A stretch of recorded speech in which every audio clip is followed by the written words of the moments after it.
compartir.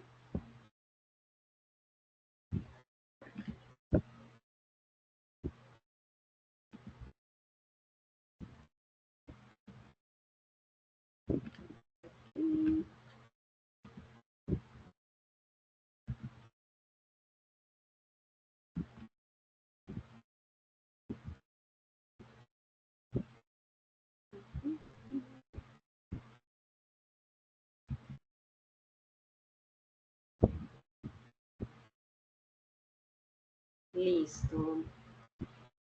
Creo que ya está grabando. Eliana, me disculpas, me cuentas si logras ver las diapositivas. Sí, está. Listo, vale. Listo, entonces voy a seguir como entonces con la introducción y con todo el tema acerca de las emociones y prevención de la violencia sexual y como cuál es la relación que hay entre estos dos temas que parece ser que pudieran tener relación y pudiera que no. Entonces mi nombre es Kerly Joana Lastres Caño, además de ser mamá Cosmo School, también estoy siendo actualmente la practicante de psicología de la sede de Barrio Colombia y vamos a hablar entonces, como les comenté inicialmente, acerca de las emociones y la prevención de la violencia sexual. Entonces vamos a ver lo que son las emociones, cómo se manifiestan, cuáles son las emociones autoevaluativas y cuál es ese papel importante que al parecer no se encuentra fácilmente en los libros y que parece ser que es como algo que puede ser importante a la hora de la prevención. También vamos a hablar acerca de lo que es la violencia sexual y por último vamos a mirar cómo se relacionan estos dos temas.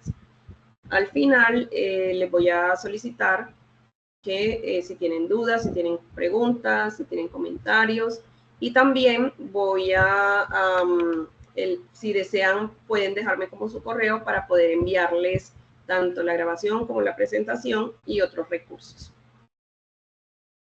Entonces, bueno, esta estrategia que está relacionada con el proyecto de prácticas como practicante de psicología en Cosmo, está relacionada con estos 3 puntos, pero más con el tercero, que es como la estrategia que lleva a cabo la ONG Save the Children y que habla inicialmente como esos aspectos importantes para prevenir la violencia sexual, como la sensibilización a todas las comunidades, tanto científicas, tanto las profesionales, educativas y a la comunidad de padres y madres acerca de la violencia sexual contra la infancia. En segunda instancia, uno de los puntos importantes que se deben tener en cuenta según esta ONG para prevenir la violencia sexual es la adecuada formación de profesionales que trabajan alrededor de las infancias.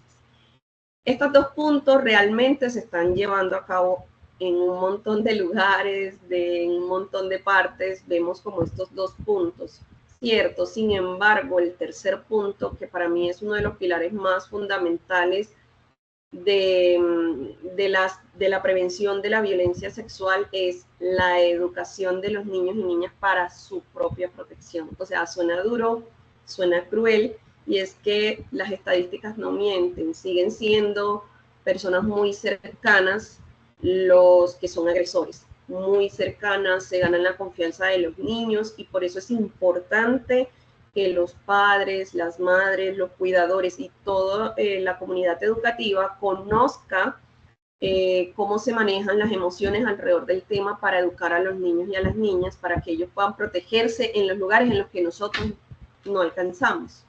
Porque sí, nosotros quisiéramos tenerlos a puerta cerrada y completamente seguros, pero eso no ocurre. Entonces, por eso es que me ha interesado mucho establecer la conexión entre estos temas y para mí las emociones juegan un factor fundamental no solo en la actualidad, sino a través de la historia. O sea, evolutivamente hablando, son las emociones las que de alguna u otra manera nos han protegido y por eso creo que es fundamental este tema, hablarlo en la comunidad de padres y madres y en la comunidad también educativa. Entonces, empezamos como a hablar un poquito de las emociones y lo que no se sabe, porque yo sé que ya hay muchas familias conocedoras del tema, pero también aquí les voy a como tocar cositas que no se sabe mucho de las emociones. Primero vamos a saber, vamos a entender un poco qué es. Para mí esta es una de las definiciones más sencillas, son los impulsos que llevan como a todas las personas a resolver de manera inmediata cualquier eventualidad que se presente.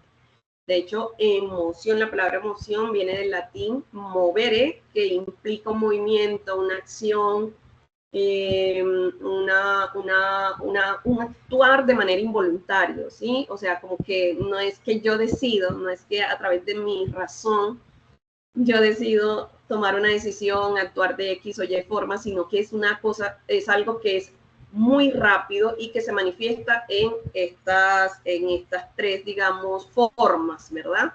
Cómo se manifiestan las emociones y a medida que vayamos avanzando en la revisión como muy rápida de cada una de las emociones, vamos a ir como revisando estas tres partes, que siempre va a haber una sensación, o sea, en el cuerpo siempre vamos a sentir algo, o sea, y es lo que se conoce como una sensación fisiológica. También va a provocarnos una conducta y por último también vamos a tener una vivencia. La sensación fisiológica siempre está mediada por todos los químicos que se segregan tanto en el cerebro como en el cuerpo y nos hacen sentir bien, o sea, o digamos una sensación de displacer, una sensación de placer, si sentimos que el corazón se mueve más rápido o más lento o es un ritmo normal, si sentimos que la respiración, por ejemplo, se nos pone más rápida o más lenta. Y en cuanto a la conducta, simplemente son como esas reacciones involuntarias que pueden estar relacionadas con la huida, con la protección, con el enfrentamiento, incluso con el congelamiento y también con la reflexión. Sin embargo, el tema de la reflexión está más relacionado con los adolescentes o con los adultos, casi con los niños. Ya esta parte como que es un poquito menor porque ellos son más emociones y menos, digamos, razón, por decirlo de alguna manera, por causa del momento o el estadio de maduración en el que ellos se encuentran. Y por último está esa vivencia subjetiva que, como su nombre lo dice, o sea, depende del contexto, del entorno, de la educación que haya recibido ese niño o esa niña con respecto a las emociones. Entonces vamos a revisar como cada una de las que yo considero que debemos, porque hay muchas. De hecho, dentro de los documentos que quiero enviarles está la rueda de las emociones.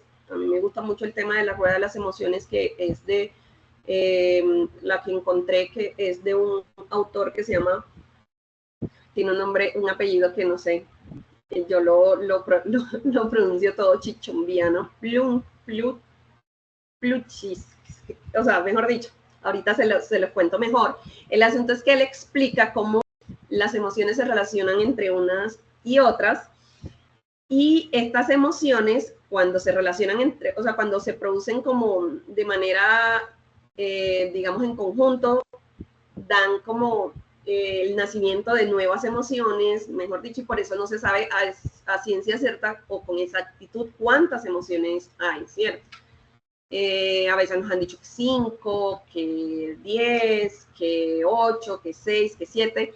Entonces, realmente hay muchísimas y algunas incluso resultan de la combinación de otros. Pero para cuestión de esta presentación, vamos a ver simplemente por ahí unas 10. Inicialmente vamos a hablar acerca de la ira.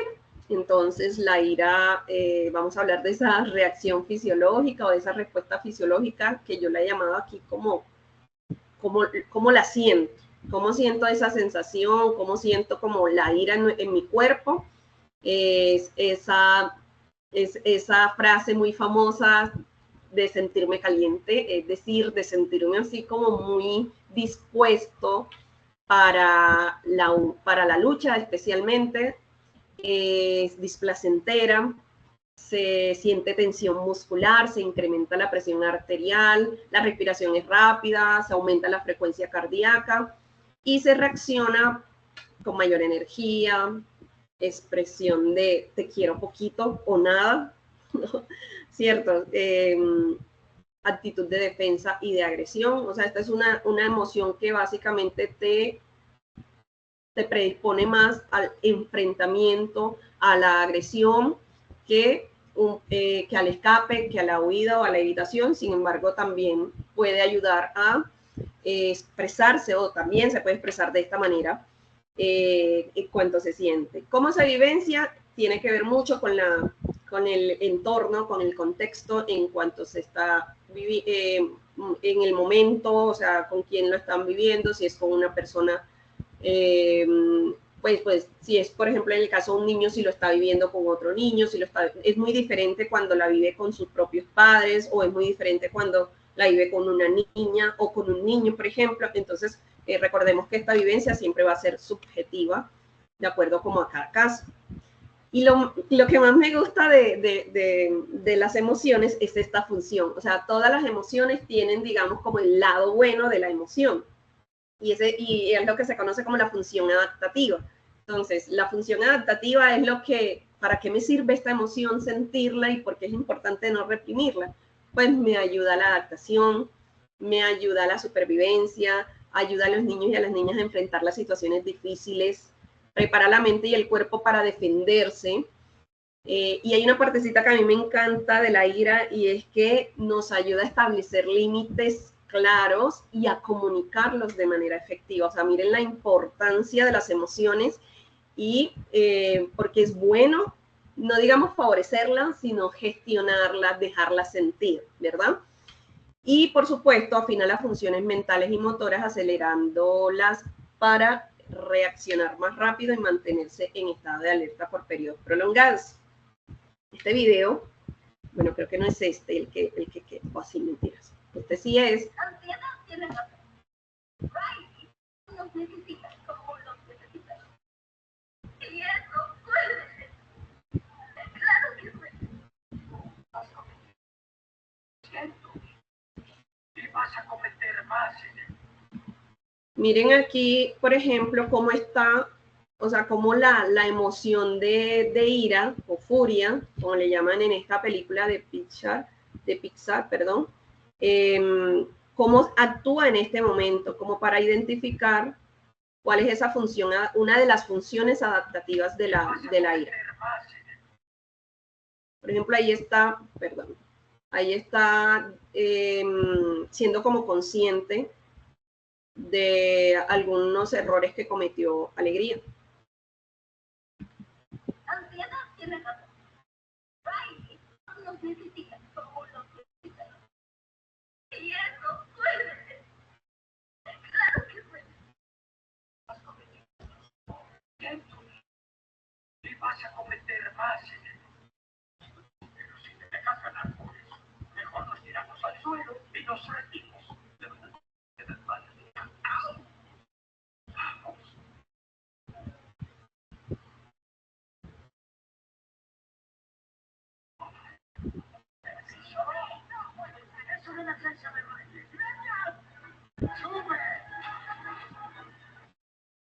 Entonces, una de las funciones adaptativas es también como que afina las funciones mentales y motoras para reaccionar más rápido, para la toma de decisiones también, y pues generalmente estos estados de alerta los mantiene como por todo el tiempo que se necesita.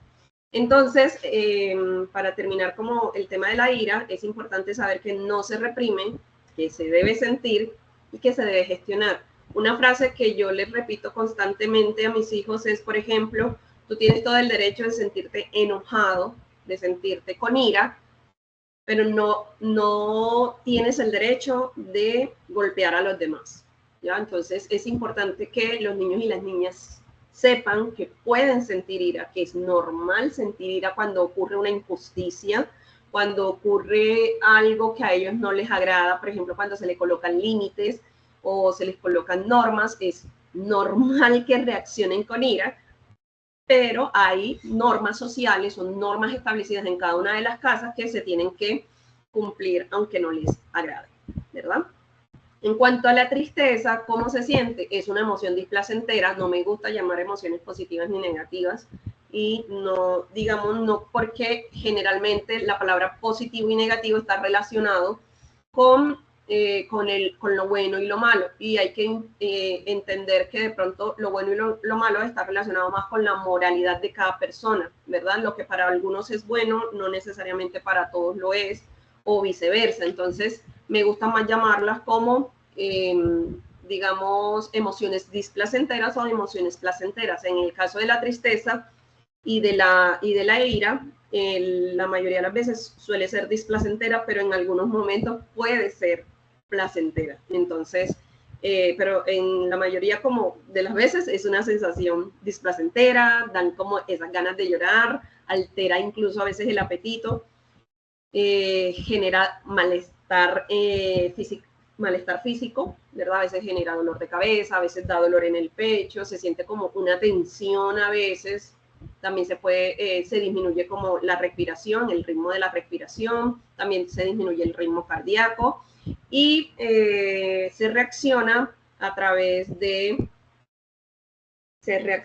digamos, a través de expresiones de abatimiento, se le ven las cejas, los labios caídos a la persona, también puede favorecer el aislamiento, puede que también haya falta de interés en actividades, esto disminuye también la productividad, incluso a veces en los adultos la tristeza como que nos lleva a hacer como que alejarnos, apartarnos, no queremos hacer como nada productivo, entre comillas, sino descansar. También favorece el llanto, a veces, por ejemplo, hay menores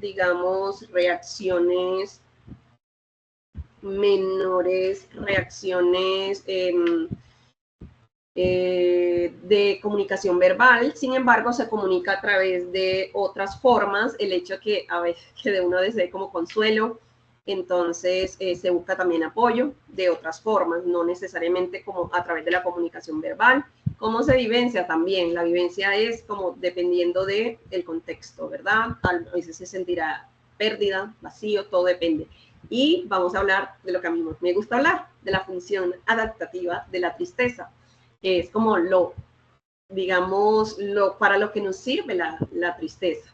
Primero, que facilita la reflexión, favorece o ayuda a procesar las pérdidas, cualquiera que sea la pérdida, favorece la adaptación a nuevas circunstancias, motiva a hacer cambios, se comunican las necesidades de apoyo o consuelo. Recuerden que les decía ahorita que no necesariamente tiene que ser verbal, sino de otras formas. Hay una comunicación no verbal de solicitud de este apoyo. A veces nosotros vemos a nuestros hijos o a nuestras hijas con actitud o con mucha tristeza, entonces eso nos comunica a nosotros que ellos necesitan consuelo. Entonces no es que nos lo estén diciendo, sino que nosotros lo vemos a través de otras formas.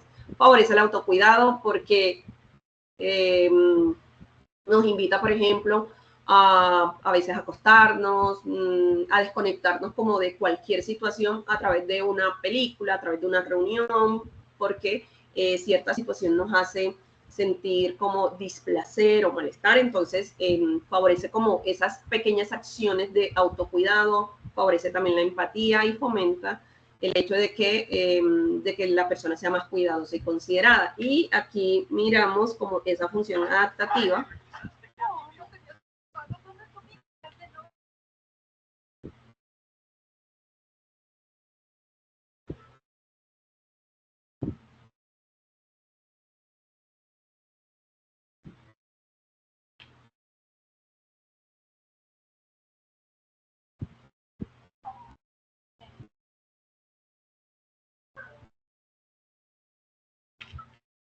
Este es el final de la película Intensamente, la parte 1. Entonces Riley estaba precisamente cambiando de ciudad y ella empieza a decir que no quiere ese cambio, que ella quiere la ciudad anterior, pero pues este momento de reflexión le ayuda mucho a todo el tema de la adaptación a ese cambio que ocurrió en su familia. Entonces la tristeza no se reprime, no queremos que decirle a nuestros niños o a nuestras niñas, no llores, no le vamos a decir no sientas la tristeza, porque como les decía, es una reacción involuntaria, o sea, casi que decir, podríamos decir que es imposible cuando decimos como que no llores más, o sea, no es algo sencillo. Poniéndolo como en nuestros momentos cuando lloramos, por ejemplo, por cualquier situación, simplemente que alguien nos diga no llores más de la forma en que quiera decirnos, o sea, eso no es lo que va a cambiar el hecho de que no lloremos, o sea, es una sensación involuntaria, es una reacción a cualquier estímulo que pues nos pueda generar, digamos, tristeza. Entonces, nuevamente, no se reprime, se siente, es importante sentirla, se gestiona y por supuesto se consuela. Con respecto al miedo o al temor, es si la ira o la furia es esa, se conoce como la sensación caliente. Acá esta emoción se siente más como, o se le llama como una sensación fría. Precisamente es un poco como lo contrario, pero también surgen efectos muy parecidos porque esta emoción se le conoce como la emoción protectora, como por naturaleza, que también tiene algo muy parecido a la furia o a la ira. Entonces, el miedo, ¿cómo se siente? La frecuencia cardíaca se aumenta como para empezar a bombear más sangre a los músculos y empezar como a prepararnos para cualquier acción rápida y acelerada que se necesite.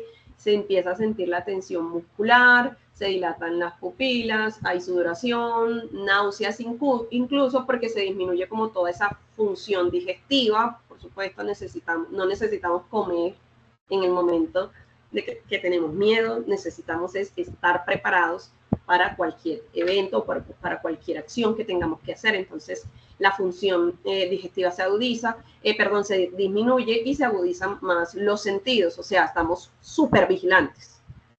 Escuchamos mejor. Todos los sentidos, o sea, están ahí como la expectativa de los cambios, aunque sean mínimos, y esto lo favorece el temor. ¿Cómo se reacciona? Puede ser que se luche, que se salga corriendo, o sea, que se huya de la situación. También hay una reacción que se llama congelamiento, es decir, que te quedas completamente quieto y como que se disminuye un poquito el hecho de que se pueda poner como alerta a esa otra situación, persona, sea lo que sea. Entonces, como para que sienta menos que hay una persona allí, entonces esa sensación de congelamiento. También hay una reacción de evitación, se busca de manera rápida la seguridad, como cuando uno está en una habitación oscura y tiene miedo, uno busca rápido abrir la puerta o cerrarla más fuerte o prender una luz. Entonces es como esa búsqueda de seguridad, de autoprotección, también lleva a ser, a tener esa conducta de sumisión o de conformidad, que es lo que ocurre con esos modelos de crianza, digamos, un poquito antiguos, porque todavía se practica lastimosamente, pero sí, o sea, precisamente se usa esta emoción para que haya disciplina o para que el niño o la niña haga como caso, como que haga lo que, porque precisamente también se estimula como una conducta de sumisión o de conformidad. Entonces, parece ser que ese estilo autoritario de crianza puede que funcione, evidentemente funciona en el momento porque a través del temor, del miedo, del terror, se estimulan conductas de sumisión y de conformidad. Y pues se estimulan también sonidos de angustia, gritos, llantos, y también puede que está en una menor medida que la ira, pero también se puede actuar de manera agresiva. Igualmente se vivencia dependiendo del contexto, de la intensidad. Entonces puede haber ansiedad, pensamientos intrusivos, vigilancia constante, entre otros. Y otra vez, la función adaptativa ayuda mucho a que tengamos, digamos, acciones que aumenten la probabilidad de supervivencia, nos motiva para comportamientos de evasión y autoprotección, respuesta de lucha o huida. Se aprende de los peligros del entorno, favorece el comportamiento que ayuda a minimizar los riesgos, aumenta la vigilancia y la atención y ayuda a desarrollar resiliencia. Por eso es que yo tengo como mis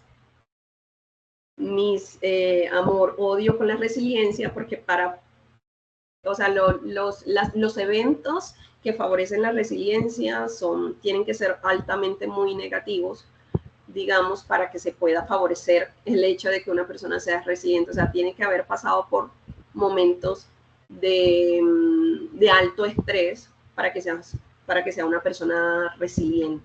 Entonces, si bien es algo, digamos, que favorece como la adaptabilidad, ¿verdad?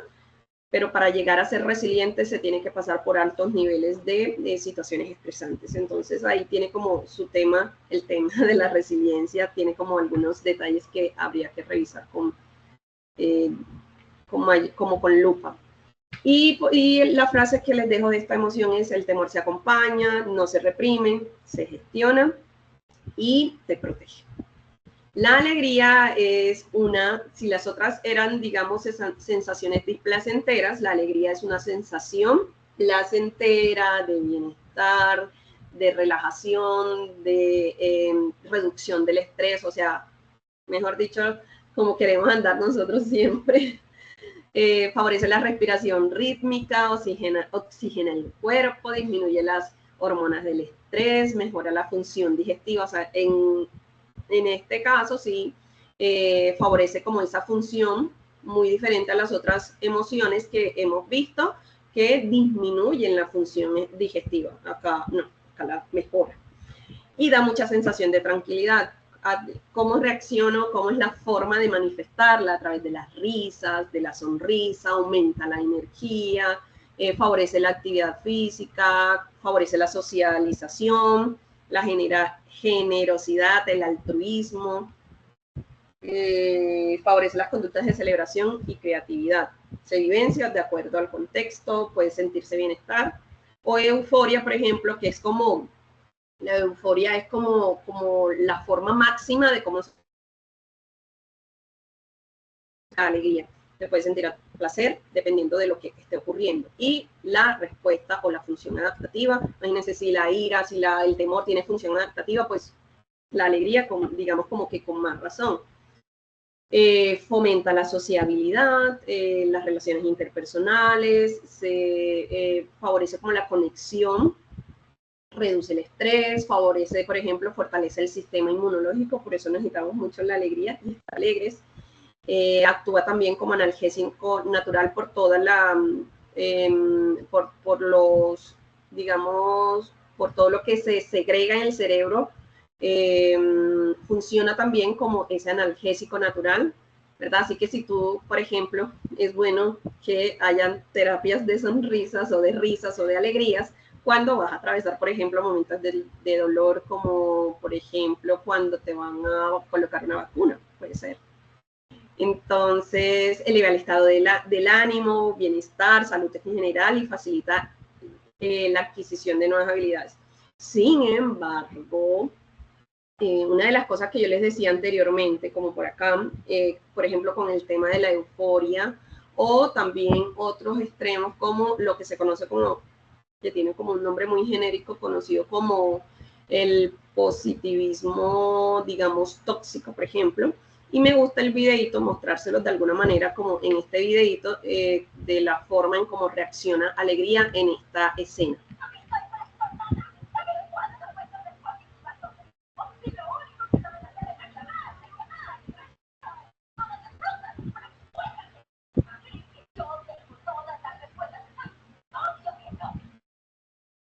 Entonces, bueno, como no se escucha casi, hay alegría, se enoja y ella les dice, ¿saben cuánto cuesta ser positiva o alegre todo el tiempo? Es precisamente porque, si bien es una de las emociones que vimos que es placentera, que favorece un montón de funciones en nuestro cuerpo, finalmente tampoco es, digamos, El ideal tampoco es ser positivos o estar alegres todo el tiempo, sino darle cabida a las otras emociones, ¿verdad?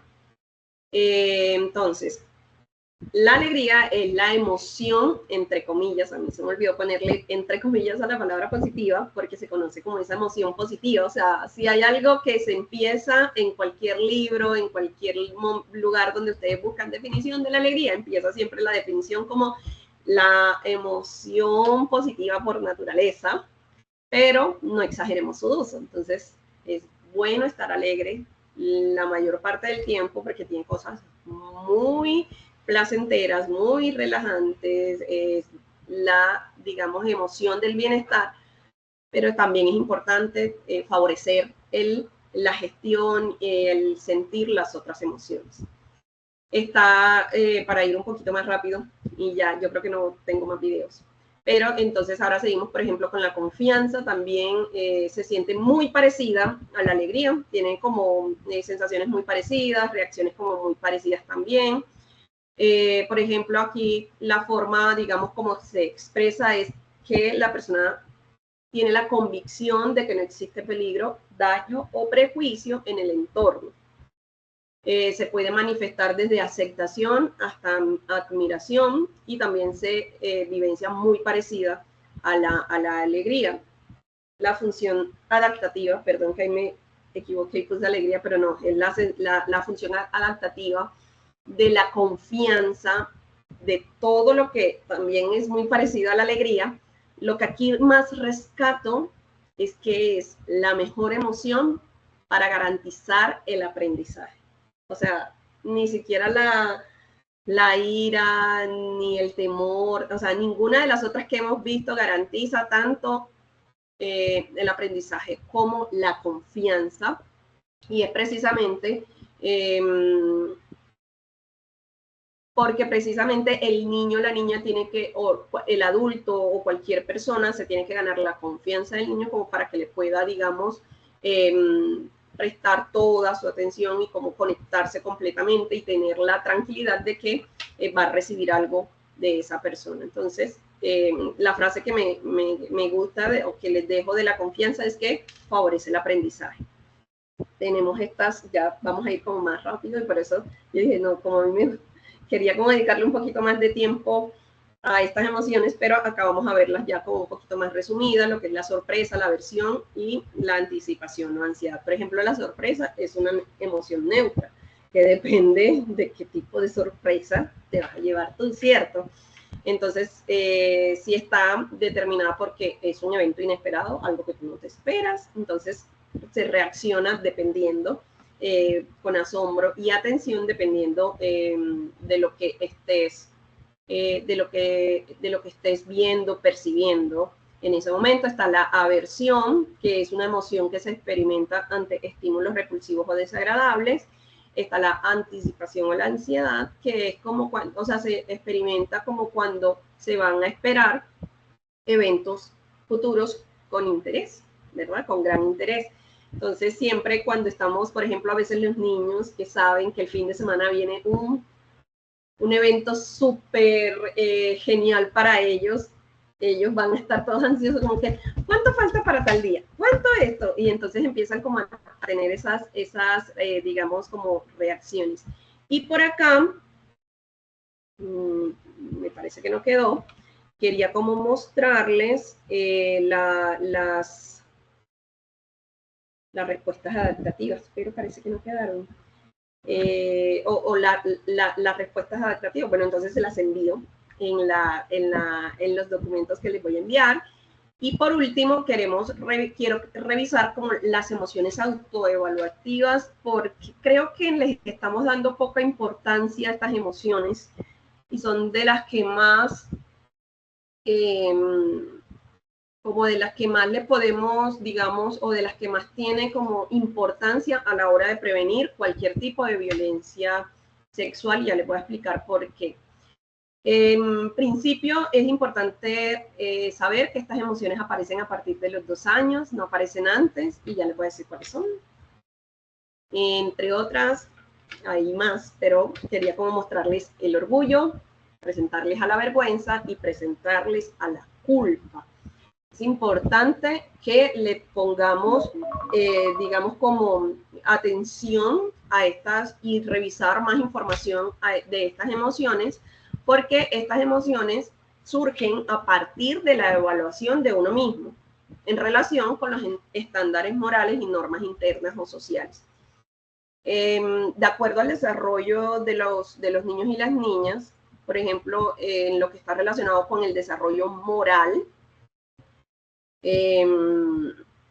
esta moralidad está relacionada más con cómo se percibe, o sea, cómo el niño percibe el mundo o a sí mismo, y ellos lo perciben a través de ustedes, o sea, a través de los ojos de papá, a través de los ojos de mamá, y eso de alguna manera se destruye al iniciar la adolescencia.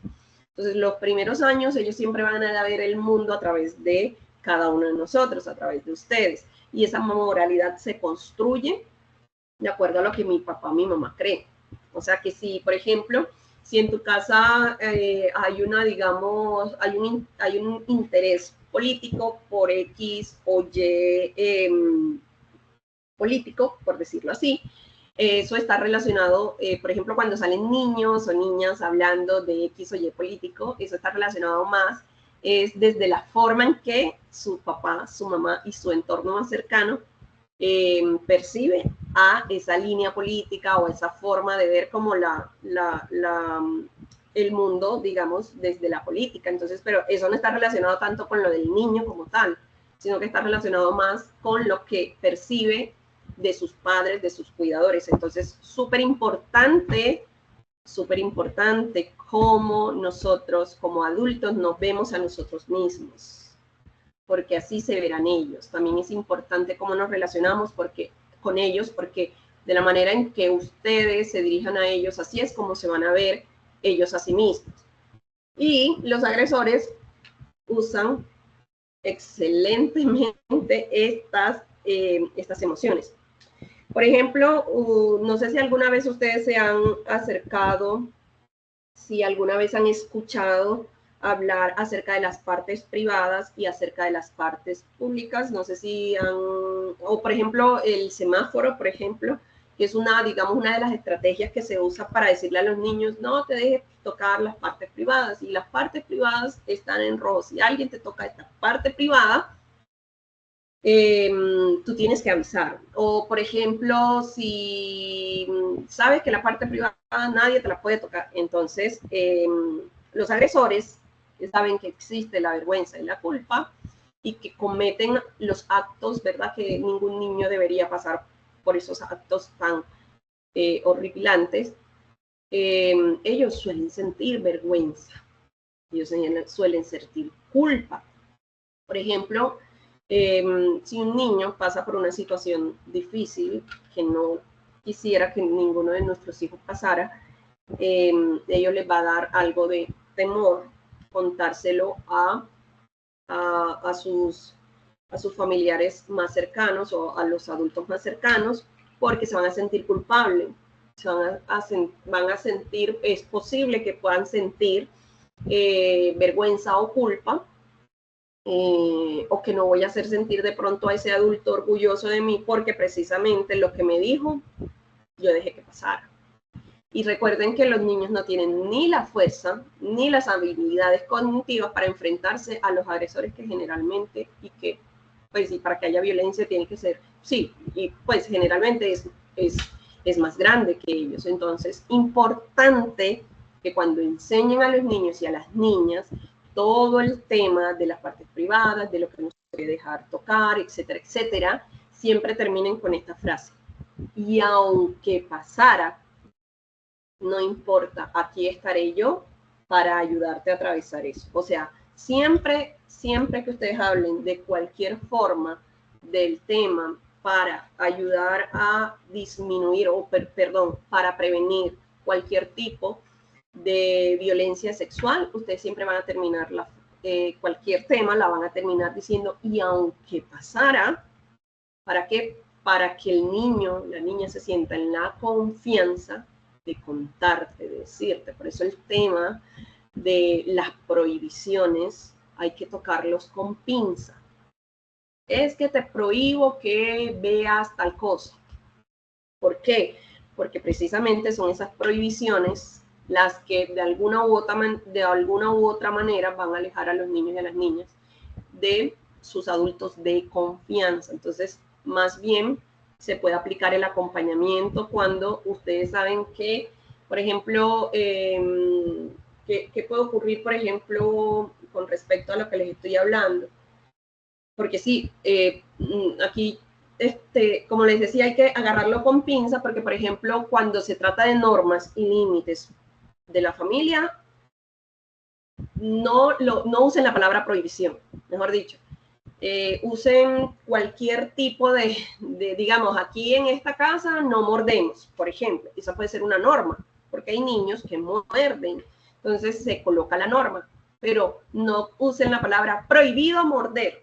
O sea, que sea como muy general, y la palabra prohibición, como les decía, tiene como hay que agarrarla como con muchas pinzas, porque precisamente aquí estamos tratando de ver el mundo en favor de la prevención de las violencias sexuales. Entonces, aquí, por ejemplo, les puse como unas ideas de lo que son las funciones adaptativas de estas tres emociones, y que tienen, digamos, sus cosas para las cuales están allí, ¿verdad? ¿Se acuerdan que les decía que son de las cosas que a mí más me gustan de las emociones? Son las funciones adaptativas, porque, por ejemplo, en el caso de estas funciones autoevaluativas, ayudan a regular el comportamiento de acuerdo a las normas sociales y personales. Por ejemplo, la culpa y la vergüenza pueden motivar a las personas a corregir o evitar comportamientos inaceptables, facilitan la introspección, y, por ejemplo, el orgullo refuerza comportamientos positivos.